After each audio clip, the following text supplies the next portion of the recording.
All right. The most important technology in your life right now is money. It's true. There's evidence that Instagram makes teen girls depressed, that Twitter makes us more negative and polarized, and nuclear weapons, they threaten civilization itself. But none of these technologies can do what money can.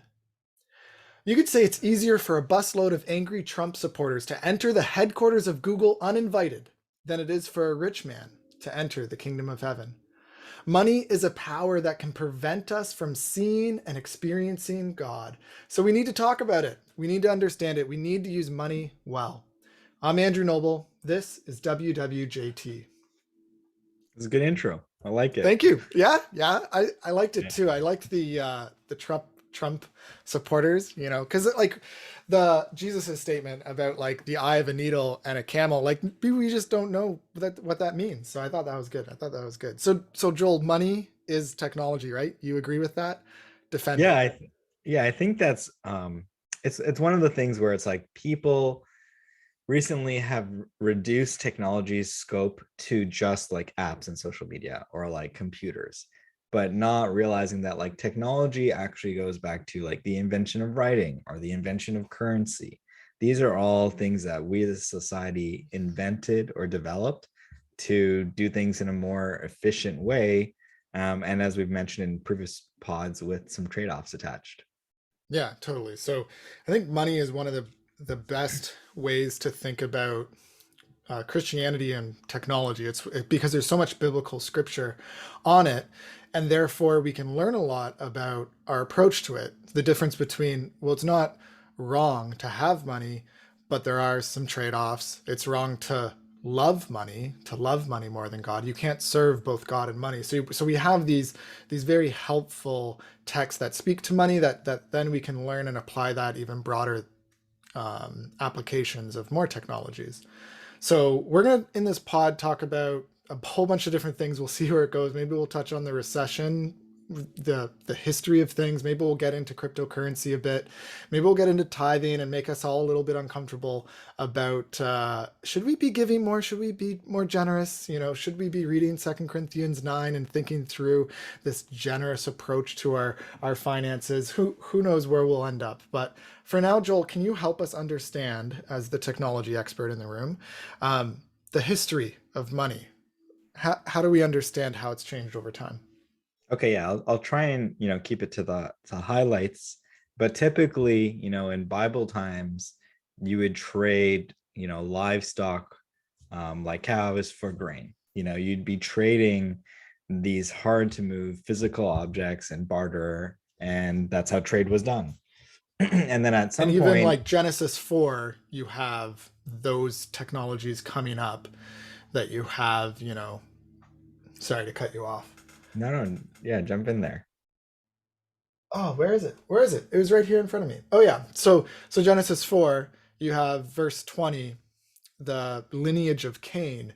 He was the father of those who live in tents and raise livestock. And then verse 21, his brother's name was Jubal, and he was the father of all who play stringed instruments. And then Zilhal is the son who forged all kinds of tools out of bronze and iron. And so you have, the foundation of technology is in Cain's lineage in Genesis 4, and it's material goods. Yeah, yeah, and I think at some point, in the New Testament, you see they're living in this Roman Empire where instead of bartering goods, we've moved to what they call commodity money, where the shekels of silver were actually they had intrinsic value, right? There's value because it was difficult to get silver and gold out of the earth. So if I gave you 30 shekels of silver, like you knew it was actually worth something. So that's the Uh, biblical way. So just like when I was all hyped up with Ron Paul back in 2008, you didn't know this about me, but I was really into not John Paul, Ron Paul.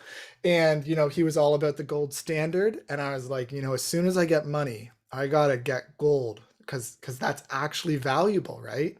And you can hear me kind of a little bit of sarcasm here because we have moved on as a society beyond that approach to money. There's not just intrinsic value to the money itself. There's a different way of approaching it. Yeah, we moved even past representative money. But before I jump into that, want to note that we actually moved from silver probably when Britain actually moved to the gold standard. So a lot of people actually moved from silver to gold. And then because, Britain was one of these vast empires, all of Britain's colonies use gold. And that actually made, there's like this network effect of like, hey, if you're using gold, it's actually easier because you don't have to convert from silver to gold to trade with British colonies.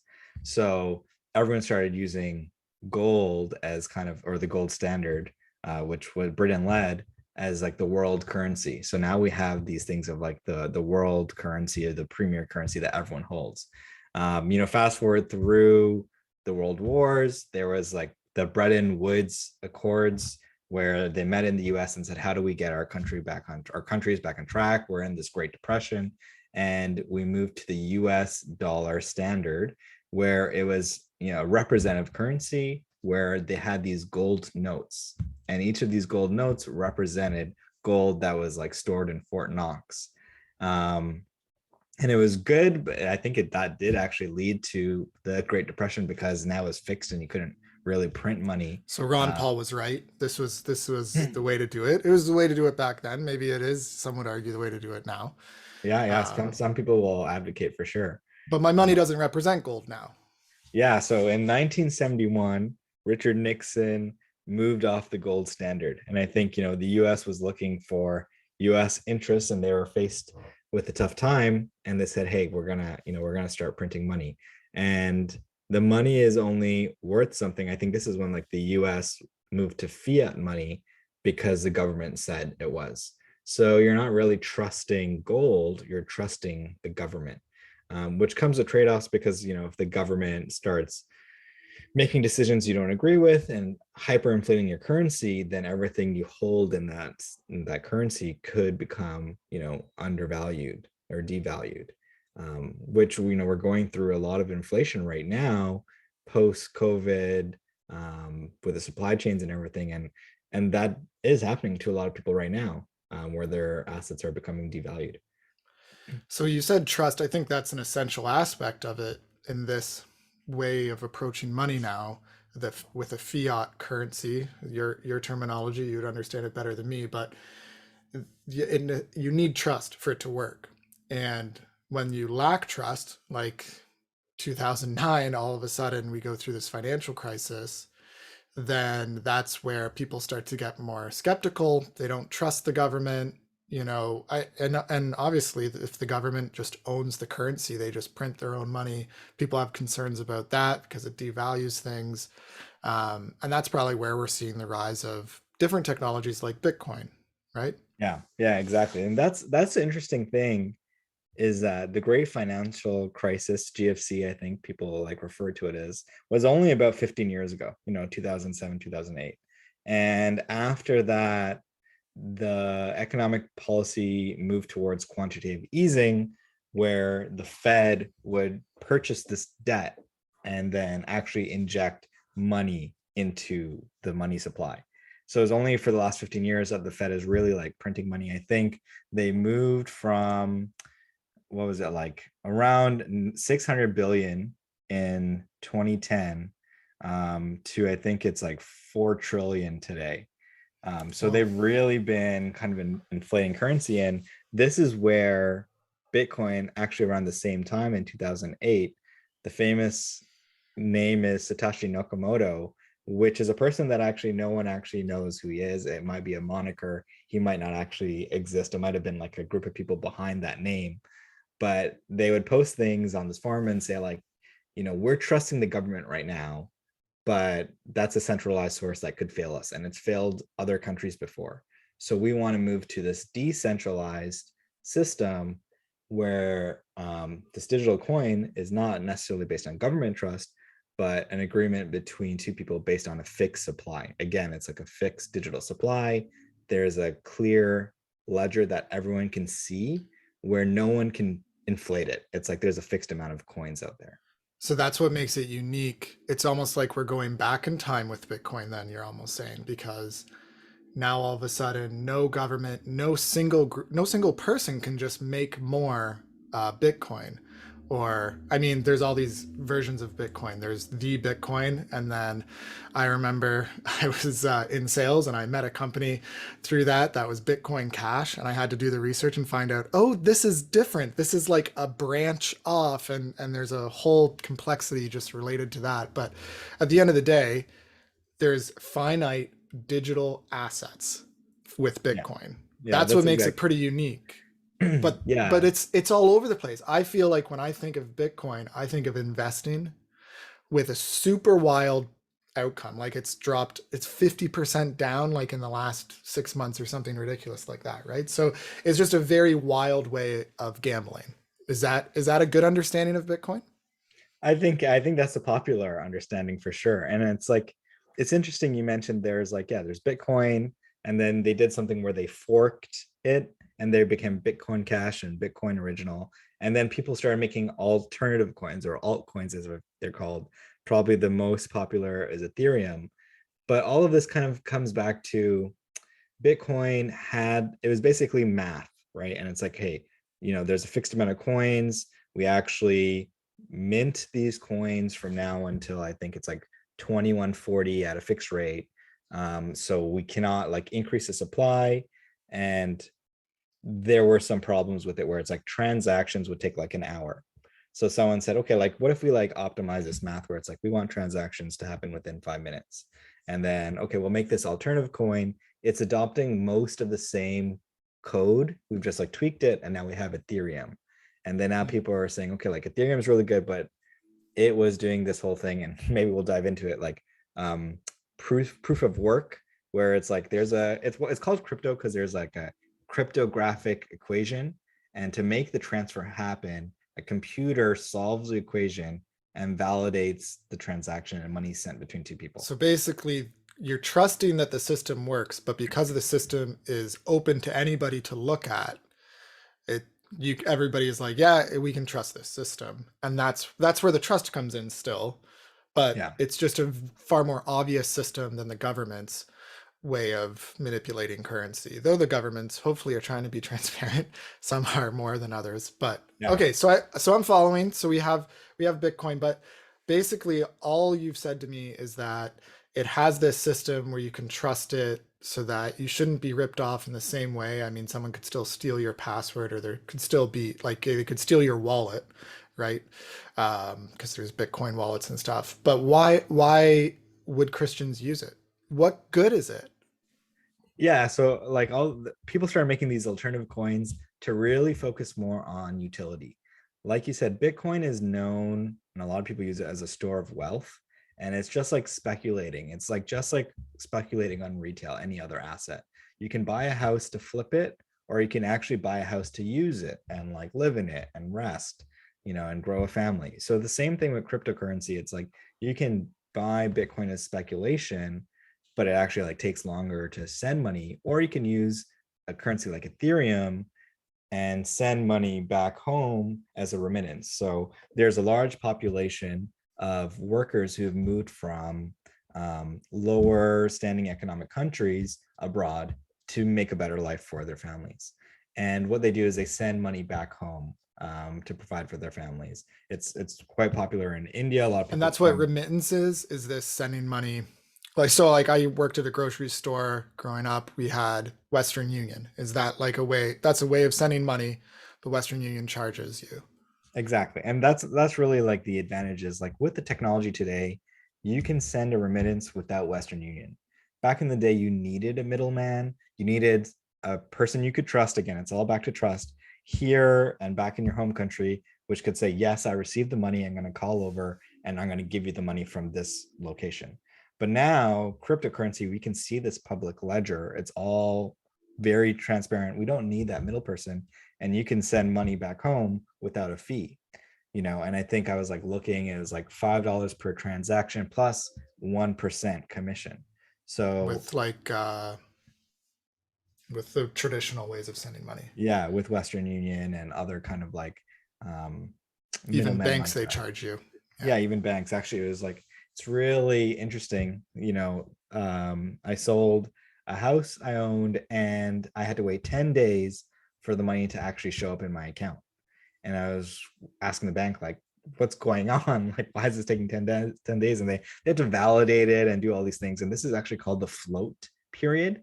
And this is something that doesn't exist in cryptocurrency. It's like if you're using a altcoin like Ethereum, within 5 minutes, you get that transaction.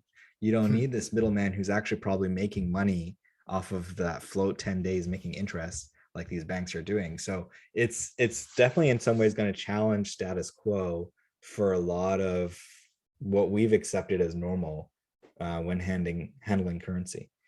Okay, so it might increase, might maybe people will use it more. It has this risky behavior to it, so you got to be careful because of the biblical teaching on gambling. If you're thinking about doing that, there's a lot of different ways to think about wealth from a biblical point of view, and maybe that's what we can transition to now. I think if you go into some of these communities that are all about Bitcoin, one of the desires is to make money. Is that fair? Like Yeah, that's why they yeah, want other people to use Bitcoin, because the more people who use it, the more money that they make because they got in Bitcoin earlier than everybody else, right? yeah. It's like any speculative bubble, right? It became a bubble because everyone's like, Bitcoin only goes up, so everyone starts like piling in until that bubble kind of pops. Yeah. um so yeah, it was an asset bubble, kind of just like houses. But it's almost because it's faster, it can be more accelerated, like it went from, I think back in maybe 2012, I was looking at it for the first time, it was like $13 a coin, and then at its peak it was like $69,000. Hmm. So yeah, 10-15 years. And I think what money does uniquely is it gives you a sense of security. It gives you a sense of, you know, I can solve problems in my life with this one thing. Um, so in the Psalms, you have the repeated refrain of God is my refuge. He's my rock. He's my safe place, right? And I think with the allure of money is that it can be the thing that keeps me safe. You know, there's a quote by some famous person, I forget who, and they're like, money doesn't solve all problems, but it solves a lot of them, Yeah, right? And and I think there is a reality that we're a more wealthy society than we used to be by any measure. You can just look at that objectively. Wealth has increased. People are living alongside the increase of technology, living far more, um, far easier lives compared to before. I mean, there's different ways to think about ease, but at the end of the day, we are kind of satisfied with money. People are drawn to it, and I think that's where Jesus's challenge, even back in his time, was about this desire for money and desire for money to be your security. And so when someone's like, "Yeah, I follow all the Ten Commandments," Jesus is like, "Sell all your possessions and give it to the poor." And are we willing to do that?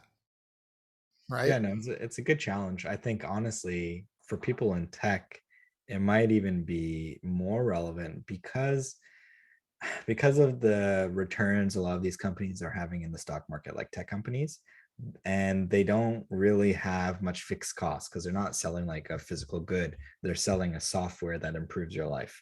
So they have really high margins. They're able to pay their employees higher and then attract the best talent.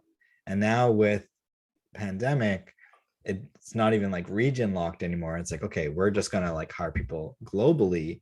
So people in the tech industry are like getting paid a lot. I think that's the truth. And like you said, with more money, it does solve a lot of problems. But there's this like very easy problem where you can start to view it as like, okay, I'm safe, I'm secure, and you start trusting the money and it like starts becoming an idol. So I think like, yeah, definitely for people who start to earn more, it almost like you'd think it becomes easier. But like for the rich man to go through the needle, it can be actually harder. Mm-hmm.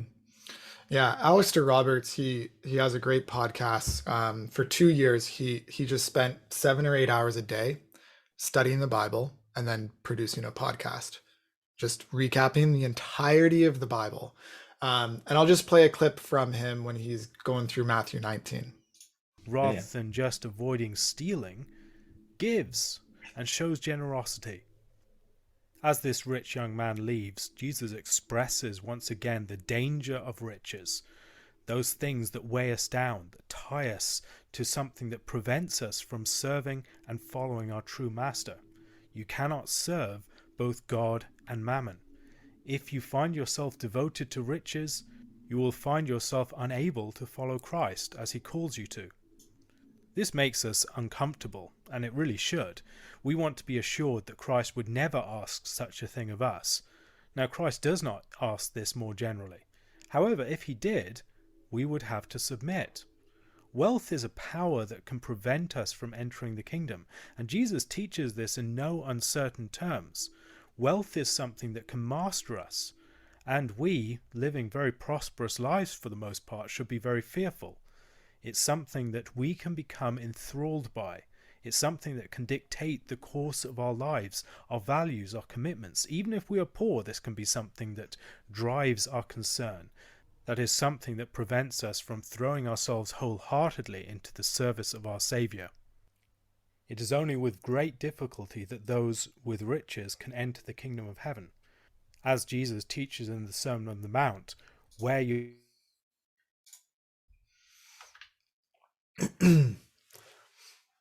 So when we can think about other biblical passages as well, where Paul says in First Timothy, the love of money is the problem. Specifically, he says,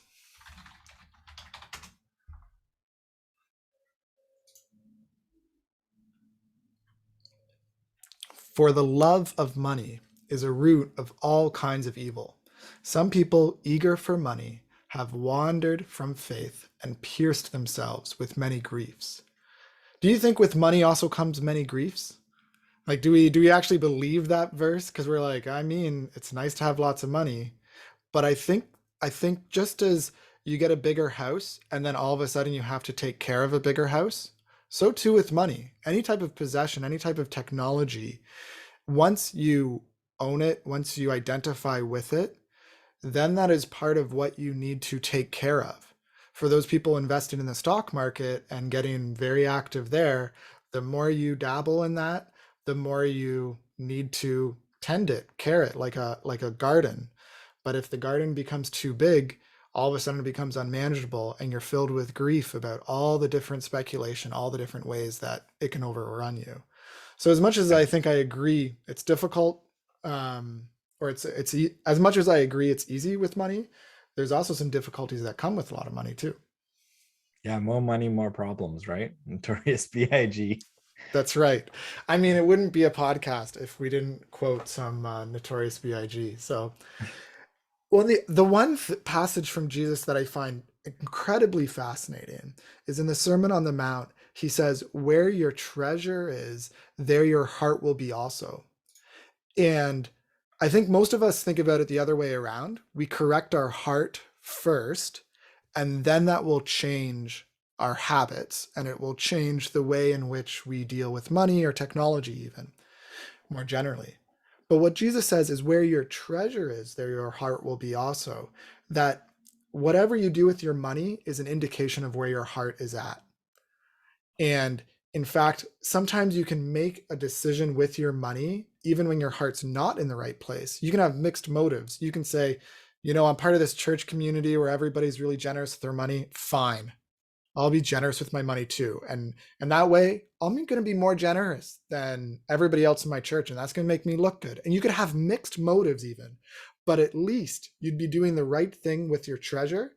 And perhaps it would pull your heart with it along the way. And I think we should think about money that way, that even when it's difficult, even if you don't feel like fully, committed to it, because you have these differences of opinion, you need to uncomfortably give. Yeah, no, I really agree with that. And I think that's a good insight where it's like, with money becoming an idol, it's like one of the best ways to unseat that idol is to literally physically take it and give it away, right? Rather than putting it in this cherished place of your heart. So I think like that's a practical example that really, from a lot of people I've talked to, helps them, prevent that from taking a seated role in their heart. Um,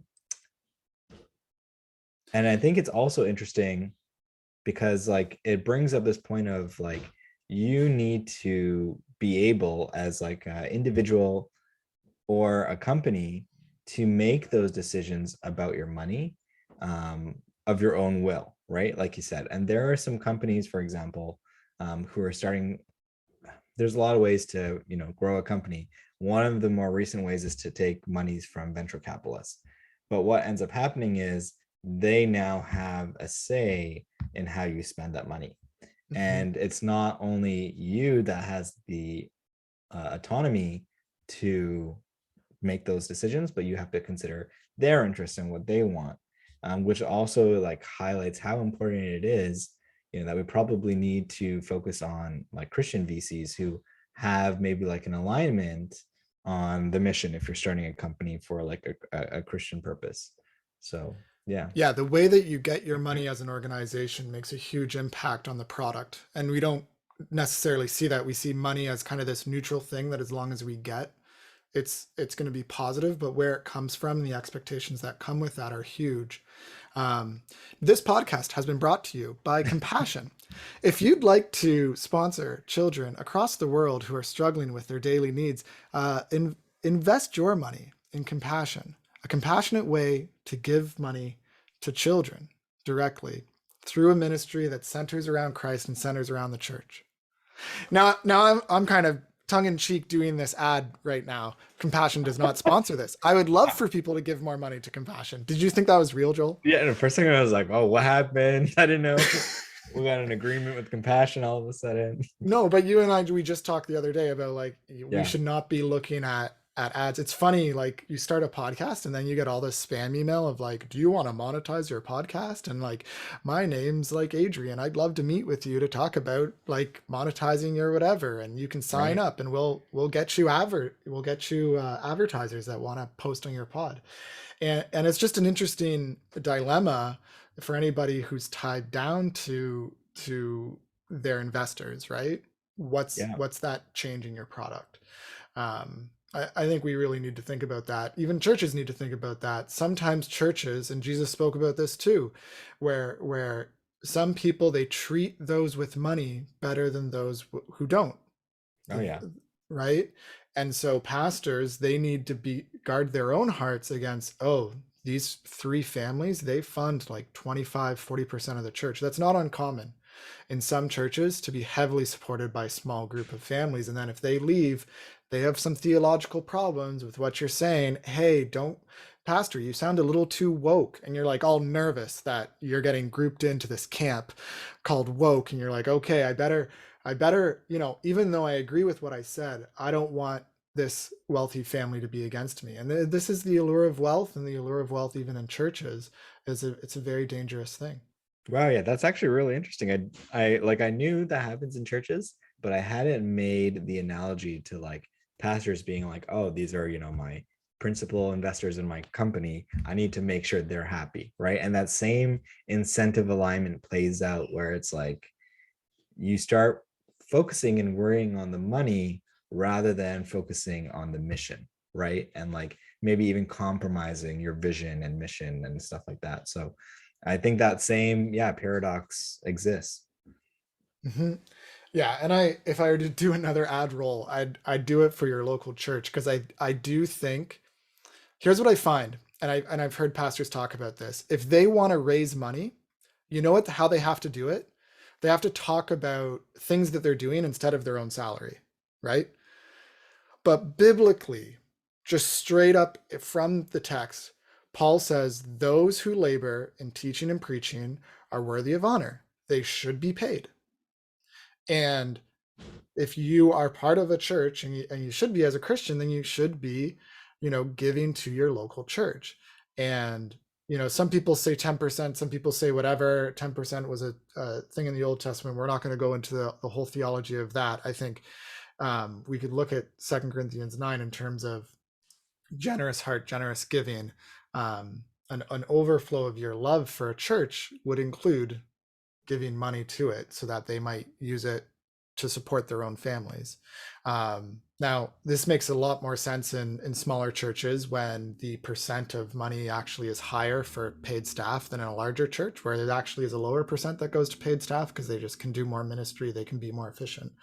So it's interesting the different ways, and maybe in a super large church, you're like, I don't trust where they're giving their money, and it's like, that's a whole conversation that you need to actually work through instead of just sitting on the sidelines being skeptical about a church and sinning with your money, instead of working out with your church, how you should be giving. Yeah, actually, there's an interesting tangent I want to kind of surface. For anyone who's like a Christian techpreneur, right? You're starting a company like, let's talk about like Tithely, for example. What salaries are you paying your engineers, right? And are you paying them the same as Silicon Valley, or is that too much? And like in the church, we have the same sort of perspective of like, oh, we don't really need to pay our employees that much. Like, let's like save more money for, the purpose or the mission. But it comes with maybe this unforeseen drawback where it's like you may not get the best talent, right? Because people are like, well, why would I go work for this company where I can go work for Google and make all this money, right? Or the And pastor is just trying to take care of the family. And okay. So Joel, thinking about this in another direction, you're probably familiar with the parable of the talents, right? yeah, I love that one. It is every tech person's favorite parable. I mean, there's other parables where it's like, but that one, I mean, but it is a powerful one. It speaks to this individual. He says, Master, I knew that you are a hard man, harvesting where you had not sown. I was afraid, and so I went out and I hid your gold in the ground, right? It's this person who's actually afraid of God, afraid of the master, and therefore doesn't want the punishment, and then ends up not doing what he should with it, in terms of at least at minimum put it in a bank account to collect interest, which actually raises a whole other question about interest. But I like what Alistair Roberts says about this passage as well. Let me just play it super quick. Yeah.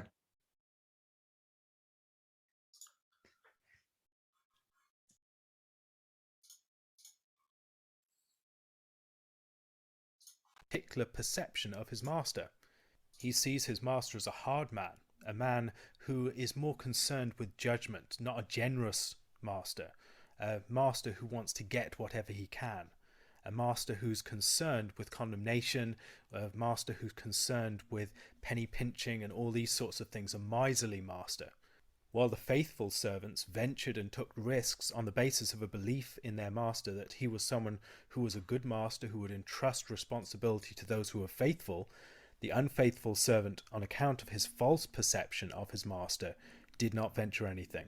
He did not put the money to use as a faithful steward, and so it's taken from him and given to someone who will make use of it. The wealth entrusted to the sterile service of the unfaithful servant is handed over to the most fruitful and faithful servant. And the language of final judgment occurs here again. So I think we should, clarify our motivation, that our motivation to give comes from a God who gives, and that we should see our God as a generous God who didn't need to create us, but did it out of his generosity and love. And so too we receive things, like the parable in Matthew 20, the people in the vineyard, the tenants, they are entrusted with the vineyard. They are entrusted with the master's riches, and they need to do good with it. And doing good with it does not mean keeping it for yourself, but to use it for the master's purposes, not your own. And I just think the motivation is important. But I saw your eyebrows go up when we talked about interest. Should we mention interest? Because maybe Christians shouldn't use interest. Yeah, no, I think right before the interest point, it's like that is really why I like this parable, because it's almost like an encouragement to go and do something productive with your money, something beneficial for the kingdom ideally. And I think it's a really good direction where it's like we look at currency as a tool, right? It's a technology. And it's like, how do we use that technology well is to like understand the financial systems. As an entrepreneur, a tech entrepreneur, it's like understand how you can get money from the capital markets to build a business, right? So all of those things, I think like we definitely should take initiative to understand, to learn, to think about how to maybe do it things in a different way, where now we're like creating all these companies that can affect how currency or money is sent. And yeah, like for example, you know, should a company use interest or an individual use interest, I think is like a good natural question as part of learning. Like, yeah, banks use interest as part of their business model.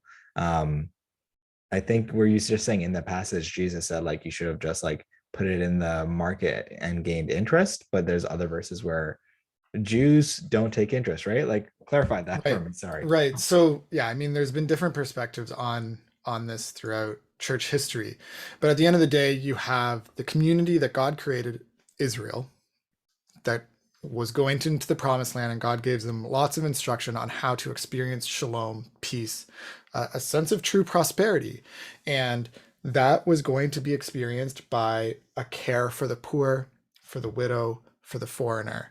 It had this compassionate element to it that meant that, for example, bringing a sacrifice to the temple, there was a you could bring something different if you couldn't afford the more expensive goat. You could bring a bird. Like you, there was all these accommodations made throughout the law for those who are poor. And that's the fundamental principle behind don't charge interest, because we ought to not exploit the poor, but help them gain in resources. And therefore, do not exploit the poor by charging interest on a loan. And even like there are so many structures, the year of Jubilee, we could go into other aspects too. Like there was structures that ought to be followed. They weren't followed very well by Israel, but they ought to be followed in order to create this society that didn't have a lot of inequity. We see a ton of inequity in our day. So the question is, how do we bring these Old Testament texts for that specific nation state run by God into our society today? And this is kind of the question of our show. What would Jesus tech, right? How would Jesus use money if Jesus was living today? And how would Jesus use technology?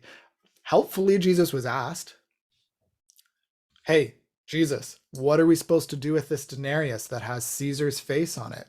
This token that is good for us in the markets to buy things, but it's not really an Israel thing. And what does Jesus say? Whose face is on it? Give to Caesar what is Caesar's. Give to God's what is God's. And I do think that that approach kind of represents my way of interacting with technology and interacting these two areas of, you know, the Christian world and the general world, that there is God is over top of everything, but he then creates these different spheres to be used in different ways. So God, throughout scripture, puts governments in place that can tax, and those can be run by secular leaders, whether Cyrus, who's said to be a Messiah in the Old Testament, even though he's clearly not worshiping God and gets condemned later, or in the New Testament in things like Romans 14, where you have these strong commands to obey the government. So you have those types of ways of interacting, these two spheres of the church world and how we should use our finances, perhaps a lot more community oriented, and within our communities we shouldn't charge interest. So if you need money, Joel, I shouldn't charge you interest Yeah, no, I because you're a think part of my Christian honestly, community. yeah, that's like if I could use that backing as like a foundational principle for why we should use like cryptocurrency. Again, it's like people who are sending those remittances are potentially from lower income status levels, right? So for them to then on top of that be subject to these like high cost of transactions, I don't think like we can endorse that from the Christian perspective. We should be thinking about how to use technology to make it easier for these people, to make it better for them, right? And when we think about Jesus, like you said, what would Jesus tech? I think he was pretty clear about currency as a technology and how to use it. Of course, typical Jesus leaving it in a parable leaving it up to us to kind of interpret it through the context. It can lead to some people misinterpreting it. But I think it's good because it allows us to think through these hard questions. Yeah, because Jesus, in one instance, he says, "Sell all you have and give to the poor," but he doesn't say that to everyone. In one instance, one person gives away half their money, and Jesus is like, "Yep, you got it." Like, and it's like, wait, he only did half. Come on, like, what's the standard here? And so, we don't have that very clear, precise thing, and I think that's okay, because all of your money should be seen as God's money. All of your technology should be seen as God's technology. This is where, like, our perspective on this podcast of God being sovereign comes into play, right? He is overseeing all things. And I mean, we're kind of touching on so many different topics only at the surface level. So at the end of the day, I would just encourage people to get into their Bibles on this. You can Google search, what does the Bible have to say about money? And you'll get some interesting takes. If you want to, as a business owner, think about, hey, maybe I should be a little less stingy, a little bit less like a penny pinching manager, and I should be more supportive, especially of my working class, so that they can, maybe that is a fair application. You should work through that. There's an article that we'll link in the show notes, published in Christianity Today and another website as well, that's just written by this librarian that goes through a lot of church history on this topic. But at the end of the day, study the scriptures and apply it, and be generous with your money, because you have a generous God. Awesome. Yeah, it's been great talking about this, and hopefully you guys got some threads to start pulling on. Well, I hope so. I thought you were saying that to me, and I was like, what threads am I pulling? I don't know. And it is something like Yeah. like Joel, putting you on the spot. Do you think you give enough money away? Are you generous enough? I can always do more. I think it's like the easy answer. But I think I'm in a good rhythm of like continually challenging myself to be like, okay, like what else can I do? What are like some initiatives I can do? There's this whole, maybe we can put this in the show notes. There's a whole thing called Journey of Giving, where it talks about a lot of like Christian people in business, and maybe a few even in technology, and how they've like given away like 99% of their company, even 100% of their company, right, for kingdom ministry. So yeah, there we'll definitely have to like do another pod with more details and get into more of that stuff. Well, you gave me that book, Gospel Patrons, by John Reinhardt. People whose generosity changed the world, right? Is that what you're talking about, or that similar? Yeah, no, I think, yeah, we, like, to your whole point on stewarding, there's this like calling on us to be, let's say, gospel patrons is like one avenue. And you Mhm. probably want to unpack that a little bit since we dropped that in there. Yeah, no, we should. Well, it's just there's a lot of people in the New Testament, especially, like a lot of people think that early church grew primarily through the poor, but there was a lot of rich people, as recorded in scripture, that used their wealth for the kingdom. Like Jesus relied on it. Specifically, there was like 3, 4 women who funded Jesus's ministry on earth. We have that passage in Luke. So you have multiple instances in scripture in the New Testament where rich people are used of God. Even I think about the Gospel of Luke. Would we have that today if it were not for a wealthy person funding it? Oh, excellent Theophilus, Luke begins. Probably a wealthy person, Greek, that said to Luke, the author, hey, write this stuff down for me. I need an orderly account. And now we have the Gospel of Luke today that has so many beautiful passages, more than any other gospel, about caring for the poor. So it's just we have these things today because rich people use their wealth for the kingdom of God, and that's a glorious thing, and that can give you a lot of joy. Yeah, that's awesome. So this has been WWJT, trying to figure out what would Jesus tech. We should do like a 4-part series on money potentially, because I do feel like we've just scratched the surface, but more topics to come in advance. We encourage you to use money, but to find rest and to glorify God. My name's Andrew. My name's Joel. We're not supposed to say my name, remember? Your Okay, wife said yeah, that. just do it I'm again. Andrew, and I'm Joel. We sound cooler when we say that. Okay, this is done. The podcast is over. Outro music. Done. Are you gonna redo that last part, or you just like leave it raw? What do you think? I don't know. The raw is good because I do think it's good for people to get to know us and our Yeah, yeah. personalities a bit. So maybe Okay, we you can do sold that. me. You sold me. Okay, done.